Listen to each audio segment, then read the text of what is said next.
श्रीराम जय राम रघुराम।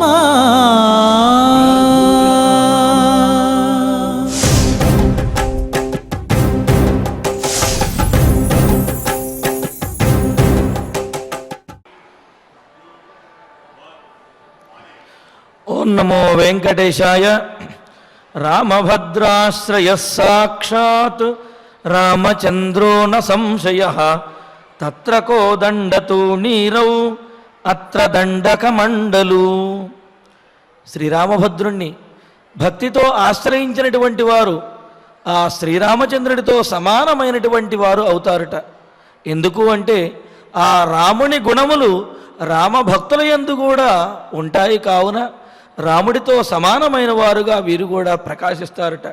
అయితే ఆ రాముని యొక్క చేతిలో ధనుర్బాణములు ఉంటాయి, మరి రామభక్తుల యొక్క చేతిలో దండ కమండలం మొదలైనటువంటి భక్తి సాధనములు ఉంటాయి.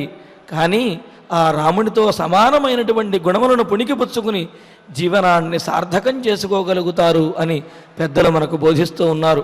మరి అటువంటి రామచంద్రుని యొక్క అనుగ్రహంతో భక్తులందరూ కూడా సకల సంపదలతోటి తొలతూగాలి అని ఆకాంక్షిస్తూ తిరుమల తిరుపతి దేవస్థానం వారు స్వామివారి సన్నిధానంలో నిర్వహిస్తున్నటువంటి శ్రీమద్ రామాయణం బాలకాండ పారాయణ కార్యక్రమంలో నేటికి మనం 253వ రోజులో ప్రవేశించాము.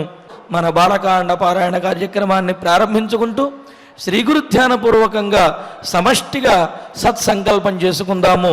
ఓం నమో వెంకటేశాయ. శ్రీ గురుధ్యానం.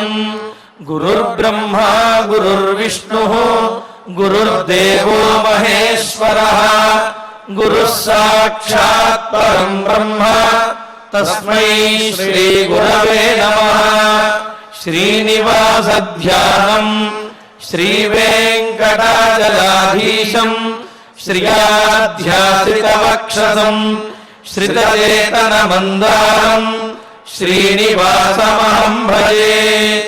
అథ సంకల్పః శ్రీమదాదివరాహ క్షేత్రే విరాజమానస్య శ్రీ పద్మావతీ జానేః అఖిలాండ కోటి బ్రహ్మాండ నాయకస్య శ్రీరామచంద్ర రూపాంతరస్య భగవతః శ్రీ వెంకటేశ్వర స్వామినః సన్నిధౌ హనుమత్ సీతా లక్ష్మణ భరత శత్రుఘ్న పరివార సమేత శ్రీరామచంద్ర వర బ్రహ్మణః పరిపూర్ణానుగ్రహేణ అస్మిన్ భువనే అతిశీఘ్రమేవ విశూచికాగ్నిమేః వినాశనార్థం భారతవర్షస్య అభివృద్ధౌ నిమగ్నాః విద్యా విత్త వాణిజ్య కృషి వైద్య వైజ్ఞానిక దేశరక్షణాది రంగేషు విద్యమానానాం ఆస్తిక మహాజనానాం సర్వేషాం సకుటుంబానాం ఆయురారోగ్యైశ్వర్య సద్బుద్ధి ఇత్యాది సర్వశుభఫలప్రాప్త్యర్థం తేషాం సర్వతోముఖాభివృద్ధి ద్వారా శ్రీరామరాజ్యస్య పునర్వ్యవస్థాపనార్థం అనూఢానాం శీఘ్రమేవ వివాహసిద్ధ్యర్థం దంపతీనాం అనుకూల దాంపత్య సిద్ధ్యర్థం సంతానార్థినాం శీఘ్రమేవ సత్సంతాన ప్రాప్త్యర్థం తతః పితృదేవతా ప్రీత్యర్థం గో సంరక్షణార్థం చ సకల సంపత్ప్రదే శ్రీమద్వాల్మీకి రామాయణాంతర్గతే బాలకాండే యథాశక్తి శ్లోక వ్యాఖ్యాన పురస్సరం షట్త్రింశ సర్గ శ్లోక పారాయణం తథా श्रीमद्योगवासिष्ठे विशूचिका महामारी निवारकस्य महामन्त्रस्य पारायणम् श्रीधन्वन्तरि मन्त्रपारायणम् च अन्योन्यसाहाय्येन आचार्यमुखेन करिष्यामहे। श्रीवाल्मीकि प्रार्थना। वाल्मीकिर्मुनिसिंहस्य कवितावनचारिणः शृण्वन् रामकथानादम् को न याति परां गतिम्। श्री आञ्जनेय प्रार्थना। यत्र यत्र रघुनाथ कीर्तनम् तत्र तत्र कृतमस्तकाञ्जलिम् बाष्पवारि परिपूर्णलोचनम् मारुतिम् नमत राक्षसान्तकम्। श्रीरामायण प्रार्थना। वेदवेद्ये परे पुंसि जाते दशरथात्मजे वेदः प्राचेतसादासीत् साक्षाद् रामायणात्मना। श्रीराम प्रार्थना। आपदामपहर्तारम् दातारम् सर्वसम्पदाम् लोकाभिरामम् श्रीरामम् भूयो भूयो नमाम्यहम्। श्रीरामचन्द्र परब्रह्मणे नमः। अथ श्रीमद् रामायणे बालकाण्डे 36 सर्गः। శ్రీ గురుభ్యో నమః. శ్రీ వెంకటేశ చరణౌ శరణం ప్రపద్యే. శ్రీరామాయ నమః. ధారయిష్యామ్యహం తేజః తేజస్యేవ సహో మయా త్రిదశాః పృథివీ చైవ నిర్వాణమధిగచ్చతు. 12 సంవత్సరాల ప్రాయంలో ఉన్న రామచంద్రమూర్తి లక్ష్మణస్వామి శ్రద్ధగా గురువుగారు చెప్పేది వింటున్నారు. బ్రహ్మర్షులు విశ్వామిత్రులు నిండు సభలో గంగాదేవి గురించి చెప్పడం ప్రారంభించారు. సుబ్రహ్మణ్యేశ్వరుడు గురించి చెప్పాలనుకున్నారు, పార్వతీ పరమేశ్వరుల గురించి చెప్తున్నారు అని మహనికి వాల్మీకి మహర్షి చెప్పారు అని ఇంకా పెద్ద నిండు సభలో లవకుశులు ఇద్దరు అశ్వమేధ మహామండపమందు చెప్తున్నారు. అంతే కదా, మనం ప్రస్తుతం కథలో ఎక్కడున్నాం? అశ్వమేధ మహామండపంలో మన రాముల వారు సోదరులు అందరూ పురజనులు పరివారం గురువులు అందరూ కలిసి లవుడు కుశుడు అందంగా పాడుతూ ఉంటే ఆ రామాయణాన్ని అక్కడ కథ విని ఆలకిస్తున్నాం. అది అసలు కథ. ప్రస్తుత కథలో మరి అనగనగా ఒకానొక గంగ ఒడ్డున ఒకానొక మధ్యాహ్న ప్రాంతంలో చల్లటి గాలి వీస్తూ ఉంటే ఆ గంగ యొక్క శైత్యము పావనత్వము వీటన్నింటినీ ఆస్వాదిస్తూ ఉన్నటువంటి ఆ రామలక్ష్మణుల చెంత కదా మనం ఉన్నాం. ఇది కథ. అసలు కథ లవకుశులు చెప్పేది. ఇక్కడ ఇంతటి పసివాళ్ల మనస్సులో ఏ విషయాలు నాటాలి అని విశ్వామిత్రులు ఆలోచిస్తున్నారు. ఏ పసివాళ్ల ద్వారా లోకంలోకి ఈ కథ ప్రచారంలోకి రావాలి అని వాల్మీకి మహర్షి ఆశించి వారికి ఈ ఉపదేశం చేశారు. అలాంటి సందర్భంలో మనం ఇక్కడున్న మాటల్ని అర్థం చేసుకుంటూ ఉంటే పార్వతీ అమ్మవారు పరమేశ్వరుడు వారు ఏ సందర్భంలో ఉన్నారో ఎలా ఉన్నారో పిల్లలు విని నేర్చుకోవాల్సినటువంటి అంశాలు ఇందులో ఏమున్నాయో ఇవన్నీ తెలుస్తున్నాయన్నమాట. గొప్ప తపస్సు, భగవద్ధ్యానం, ఉపాసనం చాలా సత్ఫలితాన్ని ఇస్తాయి.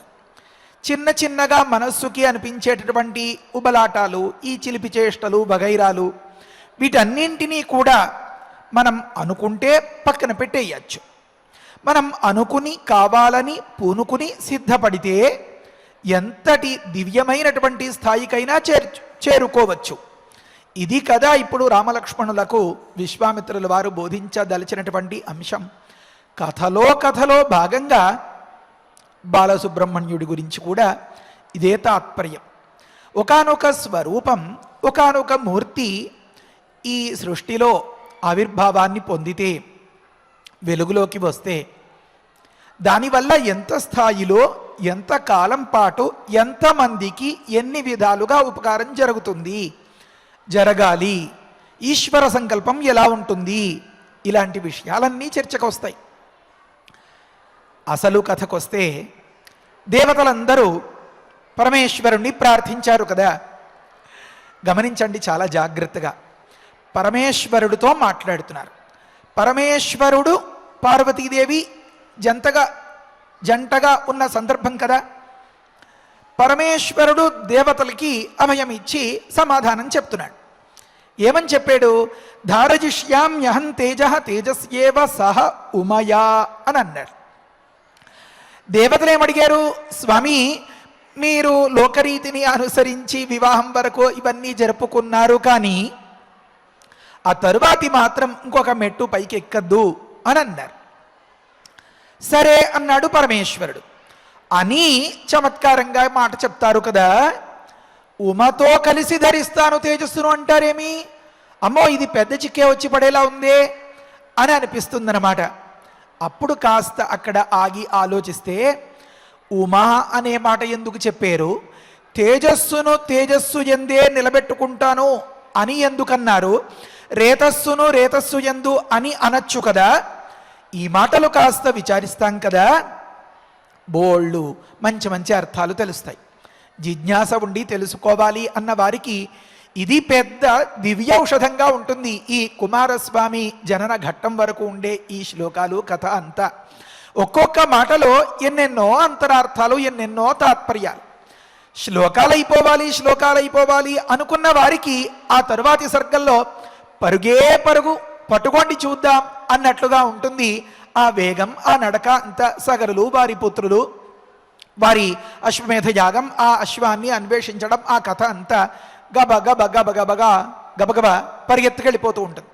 ఇప్పుడు ప్రకృతంలో ఒక్కొక్క మాట ఒక్కొక్క ఉపనిషత్ సారాన్ని చెప్తోంది. ఇక్కడ తేజస్సు యందు ధరిస్తాను అని పరమాత్మ అన్నారు అంటే మీరందరూ కూడా విందురుగానే ఐతరేయోపనిషత్తులో ఉన్న ఒక దివ్యమైనటువంటి మాట.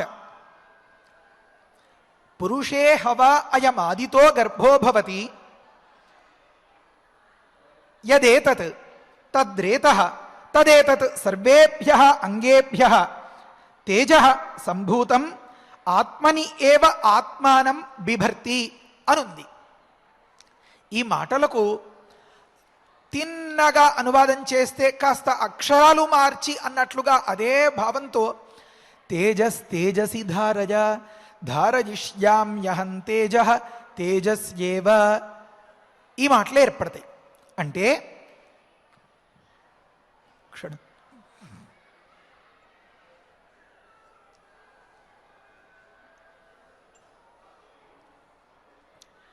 ఒకానొక సందర్భంలో ఒక సక్రమమైనటువంటి పద్ధతిలో ధ్యానం, ఉపాసనం, భగవద్ ఆరాధనం కనుక చేసినట్లయితే ఆ వ్యక్తి యొక్క అన్ని అంశాలు మనస్సంకల్పంతో సహా లోకం మీద అంతా ఒక గొప్ప అద్భుతమైనటువంటి ప్రభావాన్ని చూపిస్తాయి.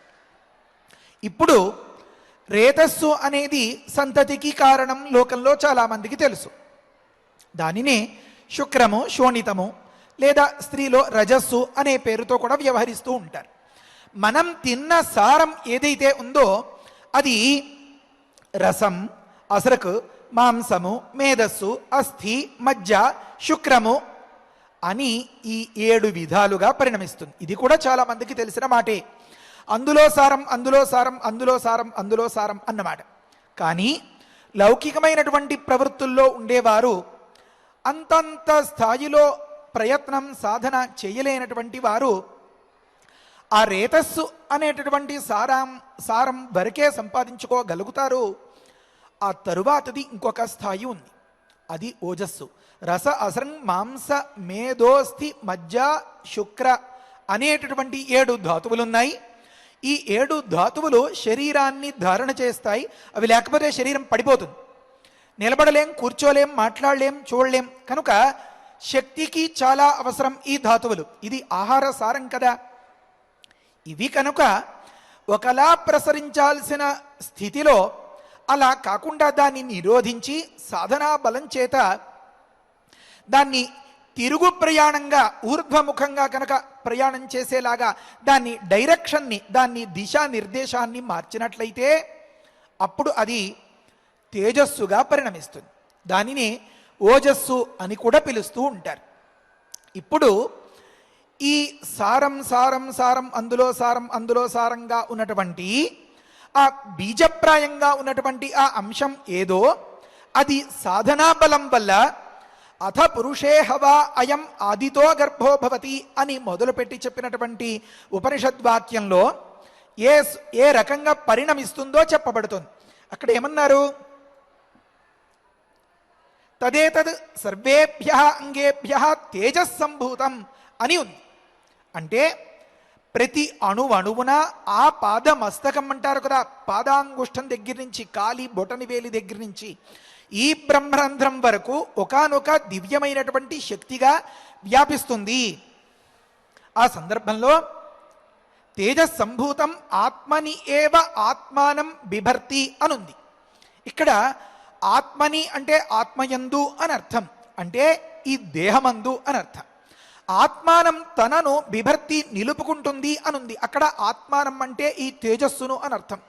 సకల ధాతువులకు సారమైనటువంటి చిత్త సంకల్పం చేత లోకాన్ని ప్రభావితం చేయగలిగినటువంటి ఏ మహిమ దివ్యశక్తి అని లోకం పిలుచుకుంటుందో అలాంటి శక్తిగా పరిణమించి దీన్ని నిలబెట్టుకుంటుంది అని అర్థం. అందుకనే యోగులు, సాధకులు, ఉపాసకులు ఒక పూట భోజనం లేకపోయినా, కొన్నాళ్ళు నిద్ర లేకపోయినా, లేకపోతే చల్లని నీరు, లేకపోతే మరొకటి వగైరాలు సదుపాయాలు లేకపోయినా నిశ్చలంగా ఏ కాస్త తేడా రాకుండా రొంప, దగ్గు, తుమ్ము ఇలాంటివి కూడా కనీసం లేకుండా వారి సాధన వారు చేసుకోగలుగుతారు అన్నమాట. ఎప్పుడైతే వీరు ఈ తేజస్సు యొక్క దిశను మార్చి పైకి పంపిస్తారో వారిని ఊర్ధ్వరేతస్కులు అంటారన్నమాట. నేను చెప్పేటటువంటి ప్రతి మాట చాలా అవసరం, చాలా జాగ్రత్తగా గమనించాలి. సుబ్రహ్మణ్యేశ్వరుడు, కుండలినీ శక్తి, కుమారస్వామి, స్వామినాథుడు వారిని ఆశ్రయించడం వల్ల లోకంలో సంతానం కలగడం కోసం ఉండే దోషాలు, అంటే సంతానానికి ప్రతిబంధకంగా ఉండే దోషాలు పోవడం, వివాహం కాని వారికి ఆ ప్రతిబంధకం పోయి వివాహ సిద్ధి అవ్వడం, కుజదోషాలు పోవడం, ఇలా చాలా చాలా పేజీలు చెప్పాలి. ఆ ఫలితాలన్నీ చెప్పాలంటే ఇలాంటి ఫలితాలన్నీ ఏ మూర్తిని దర్శిస్తే, ఏ మూర్తిని తెలిపేటటువంటి నామాన్ని స్మరిస్తే ఆ మనసు నిలవని స్థితిలో ఆ నామాన్ని సుబ్రహ్మణ్యోగం సుబ్రహ్మణ్యోగం సుబ్రహ్మణ్యోం ఉచ్చరించినట్లయితే ఆ స్వామి ఉండేటటువంటి ప్రాంతంలో ప్రదక్షిణం చేసినట్లయితే ఎలాంటి దుష్ఫలితమైనా సరే పోయి ఎంతో సత్ఫలితం వస్తుంది అని చెప్తారు ఆ ఫలశ్రుతిలో. దానిలో అంతటి స్థితికి కారణమైనటువంటి ఆ మూర్తి, ఆ మూర్తికి మూల కారణమైనటువంటి పరమశివుడు, ఆ పరమశివుని యొక్క తేజస్సు ప్రస్తుతం మనం కథలో అక్కడ ఉన్నాం కనుక ఇంతటి దివ్య మహిమాన్వితమైనటువంటి తేజస్సు ఊర్ధ్వరేతస్కులుగా ఉండేటటువంటి వారిలో బ్రహ్మరంధ్రం దాకా అది ప్రయాణిస్తుంది కనుక అలాంటి వ్యక్తుల గురించి చెప్పేటప్పుడో చూసేటప్పుడో లోకంలో మనకు అనుభవం లేని విషయాల్ని కూడా వారి విషయంలో, వారి చరిత్రలో, వారి కథనంలో మనం గమనించగలుగుతాం అన్నమాట. అంటే మానవాతీతమైనటువంటి శక్తులు, దివ్యమైనటువంటి మహిమలు, వీటన్నింటికి ఈ రేతస్సుని దిశ మార్చి పైకి పంపించడం, ఒక్కొక్క ప్రాంతంలో ఒక్కొక్క చక్రాన్ని దాటుకుంటూ అది ఒక దగ్గర ప్రయాణ ద్వారం అనుకున్నది కాస్త అక్కడి నుంచి అలా ఒక్కొక్క చక్రాన్ని తాకుతూ మూలాధారం నుంచి సహస్రారం వరకు ప్రయాణిస్తే అది ఒకానొక దివ్యమైనటువంటి మహిమను సంతరించుకుంటుందన్నమాట, అలవరుచుకుంటుంది, ఏర్పరచుకుంటుందన్నమాట. కనుక ఉపనిషత్తు ఏం చెప్తోంది? సర్వేభ్య అంగేభ్య, అన్ని అవయవాల నుంచి సారంగా ఉన్నటువంటిది అది ఒకానొక స్వరూపం. అది తేజస్సంభూతం, తేజస్సుగా ఏర్పడి ఆత్మన్యేవ ఆత్మానం బిభర్తి, ఈ శరీరం అందే తన స్వరూపాన్ని దాచుకుని నిలువ చేసుకుని దీన్ని అంతని కాపాడుతుంది అని చెప్పారు. ఆ తర్వాత ఇంకొక ముఖ్యమైనటువంటి మాట, తేజసి ధారయ అన్నప్పుడు అక్కడ ఒక వ్యాఖ్యానం చెప్తారు. గమనించండి, అది 13వ శ్లోకం వెళ్ళిపోయినటువంటి శ్లోకాల్లో అక్కడ అంటారు, తేజ అన్నదానికి నిజ తేజస్సును పారద రూపం అని రాశారు. పరమశివుని యొక్క తేజస్సు పాదరసం. చాలా జాగ్రత్తగా గుర్తుపెట్టుకోవాలి ఒక్కొక్క మాట. ఈ తేజస్సు ముందు భూమి దగ్గరికి, ఆ తర్వాత అగ్ని దగ్గరికి, ఆ తర్వాత గంగ దగ్గరికి చేరడం, శరవణంలో కుమారస్వామిగా ఆవిర్భవించడం, ఈ కథ నడుస్తుంది.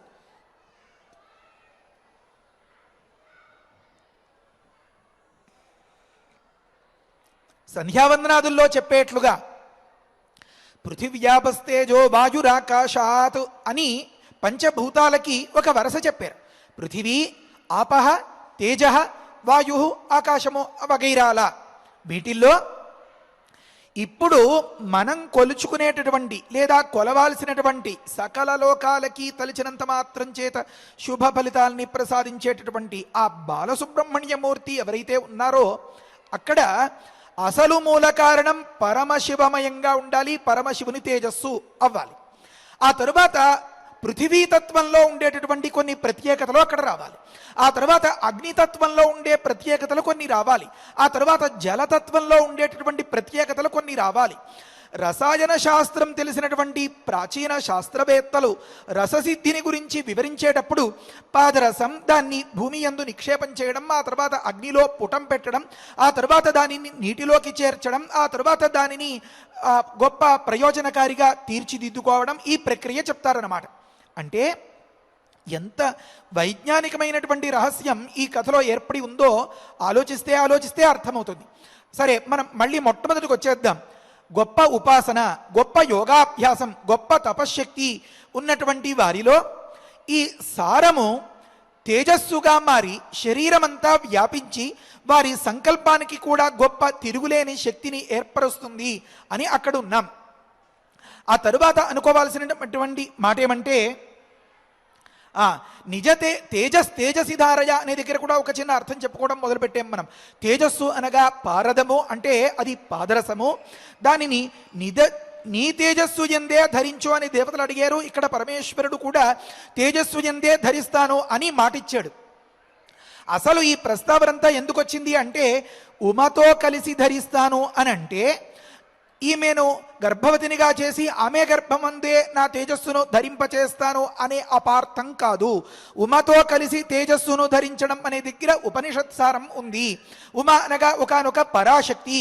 తేజస్సును ధరించడం అనే దానికి అర్థం ఈ పాదరసాన్ని తేజసి ధారయ అన్నప్పుడు తేజసి అన్న మాటకు అర్థం ఏం చెప్పారంటే సహజ అష్టాంగ యోగ రూపే అని అర్థం రాశారు అక్కడ. అంటే ధ్యానము, ధారణము, సమాధి, యమ, నియమ, ఆసన, ప్రాణాయామ, ప్రత్యాహారం, మరి అదంతా చెప్తే చాలాసేపు పట్టేస్తుంది అని యోగ దర్శనంలో ఒక అద్భుతమైనటువంటి యౌగిక ప్రక్రియను చెప్పారు.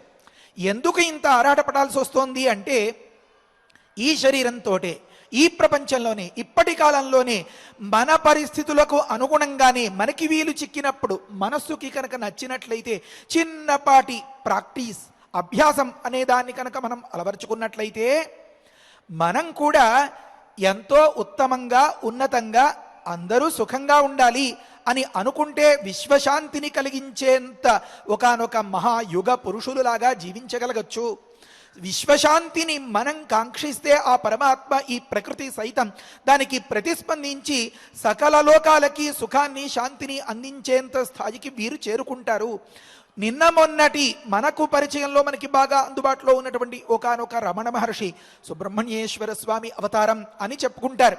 ఒకానొక వివేకానందుడు, ఒకానొక రామకృష్ణ పరమహంస, ఇలాగా కనుక మనం గమనించుకుంటూ వెళ్ళినట్లయితే మన త్యాగరాజస్వామి, ముత్తుస్వామి దీక్షితులు వారు, లేకపోతే అన్నమాచార్య స్వామి వారు, ఇలాంటి మహనీయులు ఎందరో ఆ పరమాత్మ యందు మనస్సును అనుసంధానం చేసి దానివల్ల జితేంద్రియులై, దానివల్ల ఈ మనస్సు పరిపరి విధాల అటు ఇటు పోకుండా ఒకే దగ్గర లగ్నమైతే దానివల్ల చెప్పరాని ఆత్మానందాన్ని అనుభవిస్తున్న వారలై చిన్నపాటి బలహీనతలు ఏవి కమ్ముకోకుండా లోకానికి అంతకీ ఈనాటికి కూడా ఆదర్శంగా నిలబడి ఒకానొక మార్గాన్ని చూపించి ఎన్నో బాధల్లో, దుఃఖాల్లో, కష్టాల్లో ఉన్నవారికి కూడా ధైర్యాన్ని ఇచ్చేలాగా భక్తి ప్రచారం చేశారో, ధర్మాన్ని చెప్పారో, ఆ భగవంతుడి అనుగ్రహాన్ని పంచి ఇచ్చారో, ఎన్నో పనులు చేశారు.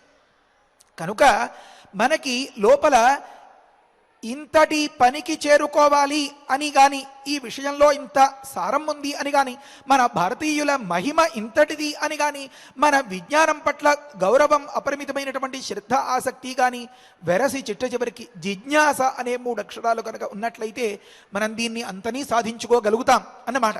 కనుక ప్రస్తుత శ్లోకంలో రేతస్సును నిలవబెట్టుకుంటాను అని ఉంటే, ఉమతో కలిసి ధరిస్తాను అంటే నేను మళ్ళీ దాంపత్య భావంతో ఈమె యందు మిథున సృష్టి చేస్తాను అనే అపార్థం రావచ్చేమో.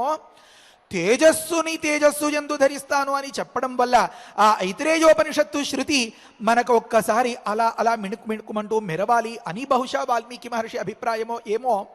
రేతస్ అనే మాటని పక్కన పెట్టేసి తేజస్సు అనే మాటను చెప్పి ఆ ఉపనిషత్ బోధ చేస్తున్నారు వాల్మీకి మహర్షి. మీరు కనుక సాధన చేసుకున్నట్లయితే చిన్న చితక రోగాల బారిని పడకుండా ఎంతో ఉదాత్తంగా, ఉన్నతంగా, ప్రశాంతంగా, హాయిగా, సుఖంగా, సంతోషంగా, ఏ బెంగలు, దుఃఖాలు, పీడలు లేకుండా జీవించగలుగుతారు. మీ దృష్టి పక్కకి పోకుండా ఈ సారం మీకు తేజస్సుగా పరిణమించినట్లయితే అది మన సుఖమయమైనటువంటి, ప్రశాంతమైనటువంటి జీవితానికి చాలా ఉపయోగపడుతుంది అని చెప్పడం తాత్పర్యం అన్నమాట. కనుక ఇది ఒకలా పరిణమించి తేజస్సుగా ఏర్పడినటువంటి సందర్భంలో మాత్రమే తేజస్సును ధరించడం అనేది వీలవుతుంది. కనుక అది ఉమ అర్ధాంగిగా పక్కనే ఉన్న అంతటి ముగ్ధ మనోహరమైనటువంటి సౌందర్యరాశే అయినా తన తపోనిష్టను ఏకాస్త చలింపచేయలేదు. కనుక నేను తేజస్సును తేజస్సు ఎందే ధరిస్తాను ఈ పరాశక్తితో కలిసి అని ఒక మాట చెప్పుకున్నారన్నమాట. ప్రస్తుతంలో ఇంకొక చిన్న మాట అనుకోవాలి. ఏమనంటే, దేవతలు ఏమని ప్రార్థించారు? నీ తేజస్సును తేజస్సు ఎందే నిలవ పెట్టుకో స్వామి అని ప్రార్థించారు. ఆ తరువాత ఏం మాటతో పూర్తి చేశారు?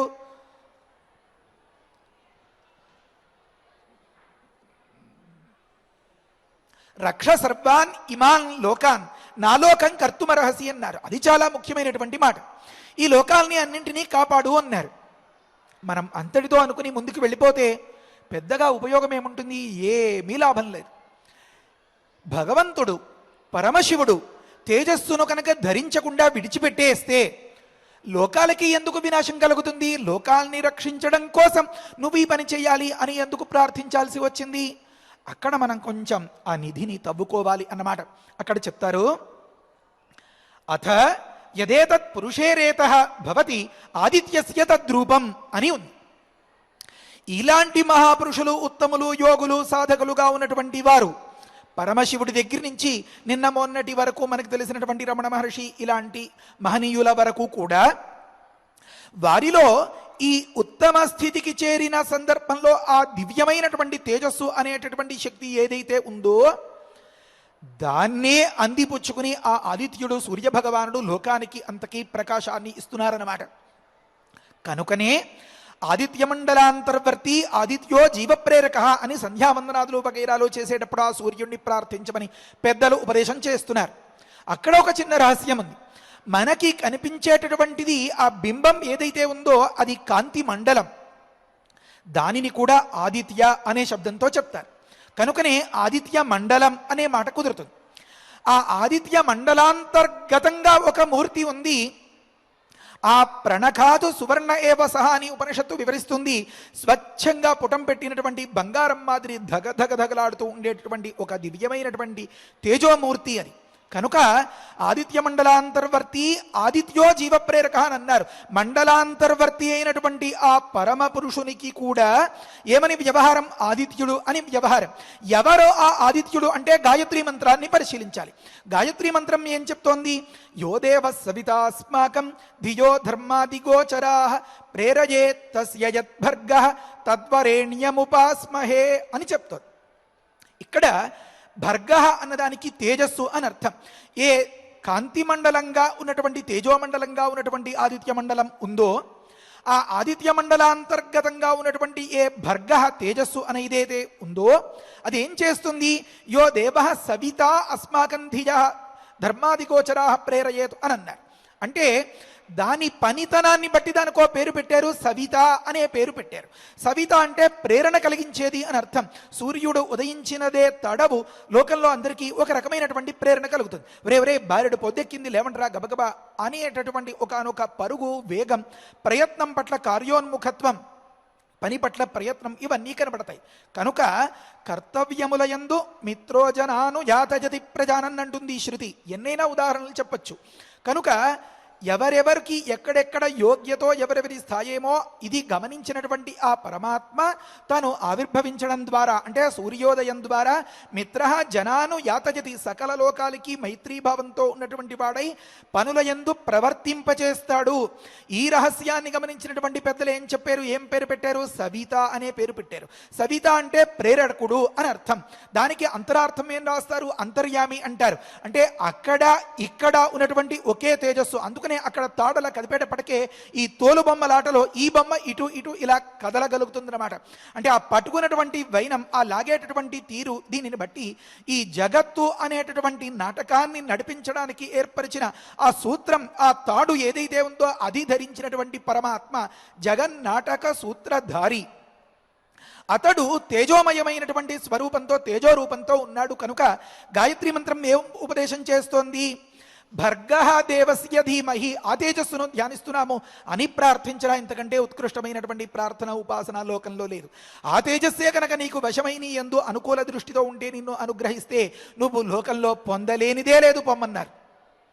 సరే, ప్రకృతంలో ఆ ఆదిత్య మండలాంతర్గతమైనటువంటి ఆ తేజస్సు సృష్టి స్థితి లయములకు కారకంగా ఉన్నటువంటి బ్రహ్మ విష్ణు మహేశ్వరులు, వీరు అధికార పురుషులు, వీరు వ్యవహారం చేస్తూ ఉంటారు అని అనుకున్నామే. వీరి పనుల్లో, వీరి వ్యవహారాల్లో ఉండగా వీరు ఆర్జించేటటువంటి దాన్ని అంతని అందిపుచ్చుకుని ఆ తేజ ప్రభావంతో లోకానికి అంతకీ కూడా ఏదో కనుక శాటిలైట్ అంటారే, దానివల్ల ఏర్పడేటటువంటి ఆ ప్రసారాలు మొత్తం విశ్వమంతా వ్యాపించినట్లుగా కింద నుంచి పైకి వెళ్ళి పైనుంచి కిందికి మొత్తం అందరిళ్లలోకి ఎలా ప్రసరిస్తున్నాయో, అలా ఒక దగ్గర ఓ స్థాన్వాశ్రమం కావచ్చు, హిమాలయ ప్రాంతం కావచ్చు, కైలాస పర్వతం కావచ్చు, అనేక మంది యోగులు, మహనీయులు వీరందరూ చేసేటటువంటి ఉపాసనల ద్వారా ఈ సిగ్నల్స్ అంతా ఒకానొక దగ్గర ఏర్పడినటువంటి ఆ శాటిలైట్కి చేరడం ద్వారా అక్కడి నుంచి తిరిగి ఈ భూమి మీదకి అంతకీ ప్రసరిస్తాయి. కనుక ఈ సిగ్నలింగ్ వ్యవస్థ దగ్గర నుంచి ఈ శక్తిని, ఈ ప్రసారాన్ని అందిపుచ్చుకోవడం దగ్గర నుంచి అది తిరిగి మళ్ళీ లోకం మీదకి ప్రసరింపచేయడం దగ్గర నుంచి ఈ సమూలమైనటువంటి వ్యవస్థ అంతా ఏదైతే ఉందో అది పరమశివ నీ తపస్సు మీద ఆధారపడి ఉంది, నీ తేజస్సు మీద ఆధారపడి ఉంది అని ఉపనిషత్తు చెప్తోంది. కనుక ఏమర్థం చెప్పారు? అథ యదేతత్ పురుషేరేత, ఇది మనందరికీ కూడా సర్వసాధారణమే. కానీ ఆ స్థాయి దాకా చేరుకోలేరు కనుక ఇది అవతలకి అందించలేదు, అది దీన్ని అందిపుచ్చుకోలేదు. కేవలం అంటే ఏ సంపాదన చాతకాని స్థితిలో, ఏ చదువు అబ్బని స్థితిలో, కేవలం అమ్మ వండి పెడితే తిని, నాన్న డబ్బిస్తే అది పాకెట్ మనీగా పెట్టుకుని ఏదో కాలక్షేపం చేయాల్సిన స్థితిలో కొందరు ఉండవచ్చు.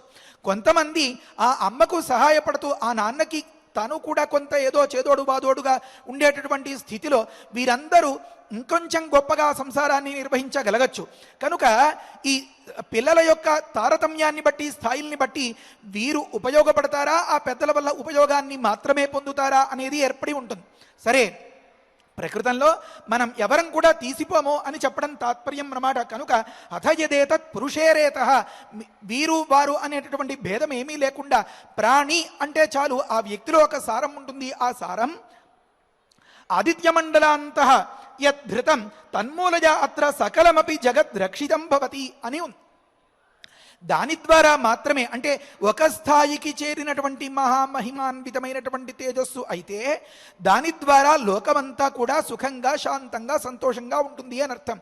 ఇప్పుడు గమనించండి, మన స్వామి నిలబడి 2 కాళ్ల మీద సంపాదిస్తే ఏమి పుణ్యాన్ని, ఎలా తపోనిష్టలో, యోగాభ్యాసంలో, ఒకానొక సాధనంలో ఉండి దాన్ని ఆ మూర్తిని దర్శించుకున్నంత మాత్రం చేత, ఆ మూర్తిని తెలిపేటటువంటి నామాన్ని స్మరించినంత మాత్రం చేత, ఆ నామాన్ని నాలుకతో పలికినంత మాత్రం చేత గోవిందా గోవిందా గోవిందా అంటే లోకమంతా కూడా ప్రయోజనాలు పొందగలుగుతుంది అనేది భక్తులందరికీ ప్రత్యక్షంగా రుజువు ఉన్నది. ఇది ఎలా సాధ్యం? వారు ఏ విధమైనటువంటి శ్రమను లెక్క చేయకుండా లోకానుగ్రహ దృష్టితో అలా నిట్ట నిలువుగా నిలబడి ఆ తపస్సులు చేయడం ద్వారా వారికి ఉండేటటువంటి మహిమ విశ్వవ్యాప్తమై లోకాన్ని అంతని రక్షిస్తోంది అన్నమాట. కనుక ప్రస్తుతంలో ఏం చెప్పుకున్నాం? లోకం సుఖశాంతులు, దీనికోసం ఆదిత్య మండలాంతర్గతంగా ఉన్నటువంటి ఆ దేవత కూడా తేజోమూర్తిగా ఉండడం, ఆ తేజోమూర్తికి ఈ మహేశ్వరుని యొక్క తేజస్సు ద్వారా శక్తి ప్రసారం అని అర్థం చేసుకున్నాం కదా. ఆ సందర్భంలో చెప్తారు, తన్మూలజ అత్ర సకలమపి జగద్ రక్షితం భవతి, అది మూల కారణంగా దాని ద్వారా ఈ సకల ప్రపంచం కూడా రక్షింపబడుతూ ఉంటుంది అని చెప్పారన్నమాట. కనుక అథ విపర్యయ, దీనికి కనుక అంతరాయం కలిగినట్లయితే, ఈ తేజస్సుని ఇక్కడ నేలపాలు చేసినట్లయితే విపర్యయం జరుగుతుంది, అంటే ఉల్టాగా వస్తుంది ఫలితం అని అర్థం. అంటే ఏమి? జగత్తంతా ధ్వంసం అయిపోతుంది, పాడైపోతుంది అని అర్థం అన్నమాట. కాబట్టి ఏం చెప్పారు? స్వామి, నీ తేజస్సును ధరించు, రేతస్సును కాదు. ఆ స్థాయి ఎప్పుడో దాటిపోయింది. ఆ తేజస్సుని ధరించకపోతే లోకాలన్నీ నాశనం అయిపోతాయి అని ఒక మాట చెప్పారు. కనుక స్వామి యొక్క తేజోధారణం, ఆ తపస్సును సంరక్షించుకోవడం, తిరిగి తపోనిష్టలోకే వెళ్ళిపోవడం అనే మాట, లోకం యొక్క సుఖశాంతులు అనే మాట, ఈ రెండింటికి ఎంత గొప్ప సంబంధం ఉందో మనకి ఇది చదువుకుంటే అర్థమవుతుంది. కనుక ఒక మాట ఏం చెప్పారంటే, ఇక్కడ సూర్యభగవానుడు ఆదిత్య మండలాంతర్గతం, ఏమండి ఇవంతా మీకు ఎలా తెలిసిందండి అని అంటారేమో. వాల్మీకి మహర్షి ఎంత రహస్యంగా బోధిస్తారో అవివేకులు, అజ్ఞానులు, విచక్షణ లేని వారు వీరి దృష్టిలో మాత్రం పడకూడదు నా గ్రంథం. ఆగి ఆలోచించి భక్తి శ్రద్ధలతో తరచి పరిశీలించిన వారికి మాత్రమే ఇది వంట పట్టాలి అని పరోక్ష ప్రియా ఇవహి దేవా ప్రత్యక్ష ద్విష అన్నట్లుగా దీనికి తాళాలు వేసేరా అంటే వేసేరు, వేయలేదా అంటే వేయలేదు. వాల్మీకి రామాయణం లోకంలో ఓపెన్ సోర్సెస్ అంటారు కదా, అందరికీ తెలిసిందే, ఎవ్వరికీ తెలియకపోవడం లేదు, తెలివి తక్కువతనం ఉన్నవారికి తప్ప. ఇప్పుడు వాల్మీకి మహర్షి ఈ అంతరార్థాన్ని అంతని ఎలా చెప్పారు అంటే, లోకము అనగా లోకరు దర్శనే అని వ్యాకరణంలో చెప్తారు. అంటే వెలుగు, ప్రకాశం అని అర్థం. అలోకం అంటే ప్రకాశం లేకుండా చీకటి అయిపోవడం అని ఒక అర్థం. ఇప్పుడు నాలోకం కర్తుమర్హసి అంటే ఆలోకము అని అంటే వెలుగు, ప్రకాశం అని అర్థం వస్తుంది. ఈ లోకానికి అంతకీ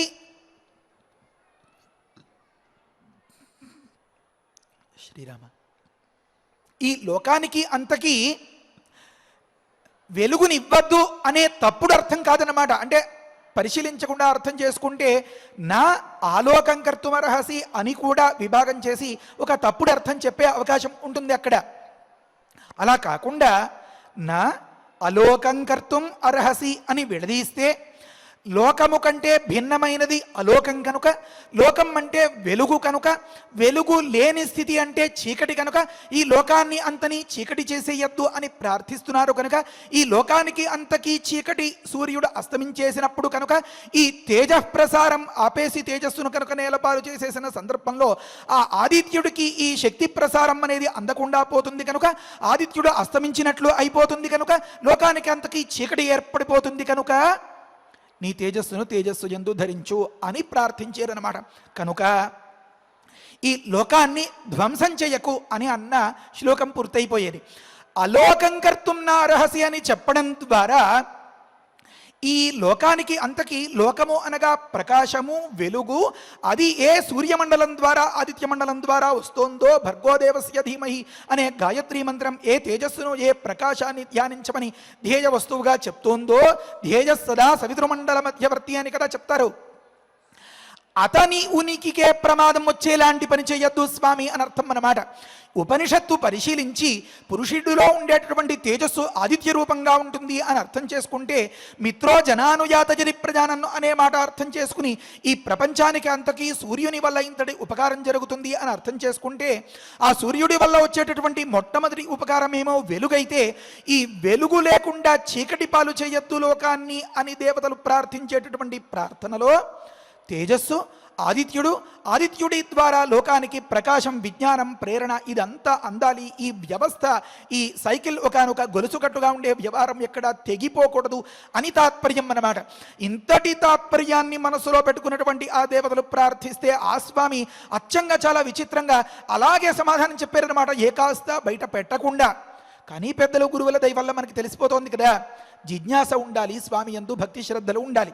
కనుక ఏమన్నారు, ధారయిష్యామ్యహం తేజ తేజస్యేవ సహోమయ అని చెప్పారన్నమాట.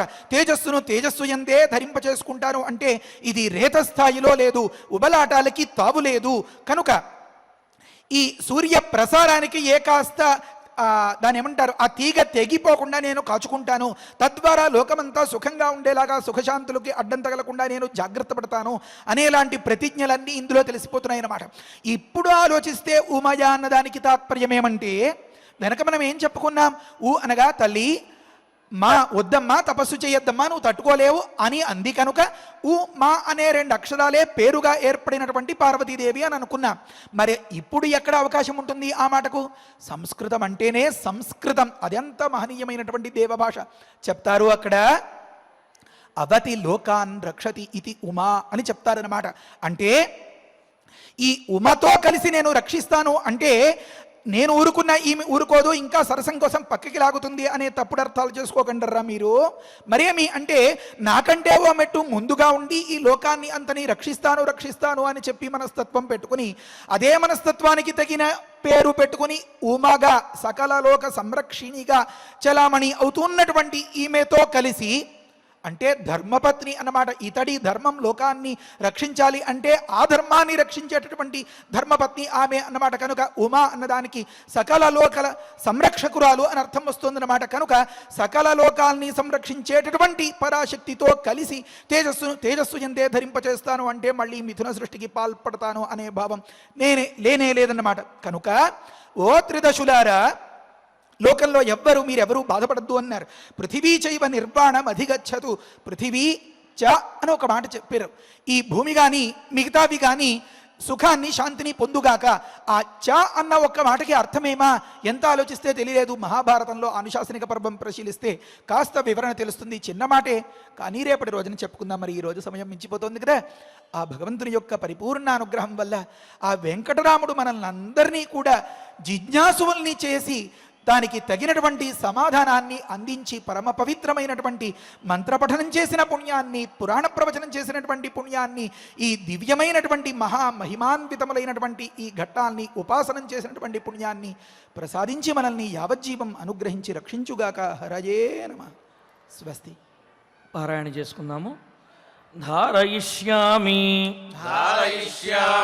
అహం తేజః తేజస్యేవ సహోమయ త్రిదశాః పృథివీ చైవ నిర్వాణం అధిగచ్చతు ఇత్యార్షే శ్రీమద్ రామాయణే బాలకాండే షట్త్రింశే సర్గే శ్లోకరత్నం. రమణీయమైన రామాయణ ప్రవచనంలో ఈనాడు కుమారస్వామి జననానికి పూర్వరంగాన్ని చెబుతూ, అందులో పార్వతీ పరమేశ్వరుల యొక్క తేజస్సు, సమ్మిళితమైనటువంటి తేజస్సును ఈ లోకము భరించలేదు. కావున పరమేశ్వర, నీ తేజస్సును నీయందే ఉంచవయ్యా అని దేవతలు ప్రార్థించడము, అది గ్రహించినటువంటి పరమేశ్వరుడు లోకాన్ని రక్షించడం కోసమే కంకణం కట్టుకుని ఉన్నాడు. కావున వెంటనే ఆయన ధారయిష్యామ్యహం తేజ అని, నా తేజస్సును నా తేజస్సు యందే నేను ధరిస్తాను. అదేవిధంగా ఏ విధంగా అయితే ఈ దీక్షతోటి లోక సంరక్షణ దీక్షలో నేను ఉన్నానో, పార్వతీదేవి కూడా అదేవిధంగా లోక సంరక్షణ దీక్షలో ఉంది. కావున మేమిరువురు కలిసి మా తేజస్సులను మా తేజస్సు యందే ధరిస్తాము. తద్వారా దేవతలు కానివ్వండి, ఈ లోకములు కానివ్వండి, అన్నీ కూడా శాంతిగా సుఖముగా ఉంటాయి, సంరక్షణలో ఉంటాయి అని పరమేశ్వరుడు చక్కగా చెప్పినటువంటి సన్నివేశం. మరి ఇక్కడ మనస్సును ఇంద్రియములను కనుక అదుపు చేసుకున్నట్లయితే ఏదైనా సరే సాధ్యపడుతుంది, ఎటువంటి స్థితిలోనైనా సరే మనం అదుపు చేసుకోగలిగినటువంటి ఆ శక్తి పరమాత్మ అనుగ్రహిస్తాడు అనే విషయాన్ని చక్కగా మనకు తెలియజేశారు. అటువంటి శ్లోకాన్ని మనం పారాయణ చేసుకున్నాము. ఇక ఇప్పుడు ఫలశ్రుతి నుండి మంగళాంతం వరకు పారాయణ చేసుకుంటూ ఈనాడు సమయానుసారంగా ఫలశ్రుతి అదేవిధంగా ధన్వంతరి ధ్యానాన్ని పారాయణ చేద్దాము అందరము కలిసి. ఫలశ్రుతి కుటుంబ వృద్ధిం ధనధాన్య వృద్ధిం స్త్రియశ్చ ముఖ్యా సుఖముత్తమంచ శ్రుత్వా శుభం కావ్యమిదం మహార్థం ప్రాప్నోతి సర్వాం భువిచార్థ సిద్ధిం. శ్రీరామచంద్ర పరబ్రహ్మణే నమః. అథ ధన్వంతరి ధ్యానం. అచ్యుతానంద గోవింద విష్ణో నారాయణామృత రోగాన్మే నాశయాశేషాన్ ఆశు ధన్వంతరే హరే. ఆరోగ్యం దీర్ఘమాయుష్యం బలం తేజోధియం శ్రియం స్వభక్తేభ్యోనుగృహంతం వందే ధన్వంతరిం హరిం. ధన్వంతరేరిమం శ్లోకం భక్త్యా నిత్యం పఠంతి యే అనారోగ్యం న తేషాం స్యాత్ సుఖం జీవంతి తే చిరం. ఓం నమో భగవతే వాసుదేవాయ. ధన్వంతరయే అమృతకలశహస్తాయ వజ్రజలౌకహస్తాయ సర్వామయ వినాశనాయ త్రైలోక్యనాథాయ మహావిష్ణవే స్వాహా. ఓం వాసుదేవాయ విద్మహే సుధాహస్తాయ ధీమహి తన్నో ధన్వంతరి ప్రచోదయాత్. అధనవగ్రహ ప్రార్థనా. ఆరోగ్యం పద్మబంధుర్వితరతు నితరాం సంపదం సీతరశ్మి. భూలాభం భూమిపుత్రః సకలగుణయుతాం వాగ్విభూతిం చ సౌమ్యః. సౌభాగ్యం దేవమంత్రి రిపుభయశమనం భార్గవః. శౌర్యమార్కిః దీర్ఘాయుః సైంహికేయః. విపులతరయశః కేతుః ఆచంద్రతారం. అరిష్టాని ప్రణశ్యంతు దురితాని భయాని చ. శాంతిరస్తు శుభం మేస్తు గ్రహాః కుర్వంతు మంగళం. అధ క్షమా ప్రార్థనా. యదక్షరపదభ్రష్టం మాత్రాహీనం చ యద్భవేత్ తత్సర్వం క్షమ్యతాం దేవ నారాయణ నమోऽస్తు తే. అథ భగవత్సమర్పణం. కాయేన వాచా మనసేంద్రియైర్వా బుద్ధ్యాత్మనా వా ప్రకృతే స్వభావాత్ కరోమి యద్యత్ సకలం వరస్మై నారాయణాయేతి సమర్పయామి. అథ మంగళం శ్రియః కాంతాయ కళ్యాణ నిధయే నిధయేర్థినాం. శ్రీవేంకట నివాసాయ శ్రీనివాసాయ మంగళం.